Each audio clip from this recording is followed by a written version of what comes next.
കഴിഞ്ഞ ദിവസം നിരവധി രാജ്യങ്ങൾ കോടിക്കണക്കിന് കമ്പ്യൂട്ടറുകൾ പണിമുടക്കിയതോടെ ലോകം സ്തംഭിച്ചു. വിൻഡോസ് 10 ഓപ്പറേറ്റിംഗ് സിസ്റ്റം തകരാറിലായതോടെ കമ്പ്യൂട്ടർ ബൂട്ട് ചെയ്യാതെ ഷട്ട് ഡൗൺ റീസ്റ്റാർട്ട് മോഡിൽ ആവുകയായിരുന്നു. India, US, UK, Germany, Japan, Australia, New Zealand, Spain തുടങ്ങിയ ഒട്ടുമിക്ക രാജ്യങ്ങളെ ഈ പ്രശ്നം സാരമായി ബാധിച്ചു.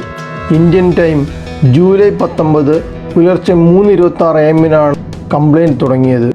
ലോകത്ത് ഇന്ന് ഉപയോഗിക്കുന്ന 80% കമ്പ്യൂട്ടറുകളും മൈക്രോസോഫ്റ്റിൻ്റെ വിൻഡോസ് ഓപ്പറേറ്റിംഗ് സിസ്റ്റം ഉപയോഗിച്ച് പ്രവർത്തിക്കുന്നതാണ്. അതുകൊണ്ട് തന്നെ വിൻഡോസിലുണ്ടാകുന്ന ഏത് തകരാറും ലോകത്തെ താളം തെറ്റിക്കും. തകരാർ ഭീകരമായതോടെ ലോകത്തെ വിവിധ സ്ഥലങ്ങളിലേക്ക് സഞ്ചരിക്കുന്ന പല വിമാനങ്ങളും റദ്ദാക്കി. Online booking, checking, boarding pass എല്ലാം തടസ്സപ്പെട്ടു. എയർപോർട്ടുകളിൽ വലിയ ക്യൂ രൂപപ്പെട്ടു. റെയിൽവേ, വൈദ്യുതി വിതരണം, സർക്കാർ ഓഫീസുകൾ, ബാങ്കുകൾ, ടെലികോം കമ്പനികൾ, TV, റേഡിയോ നിലയങ്ങൾ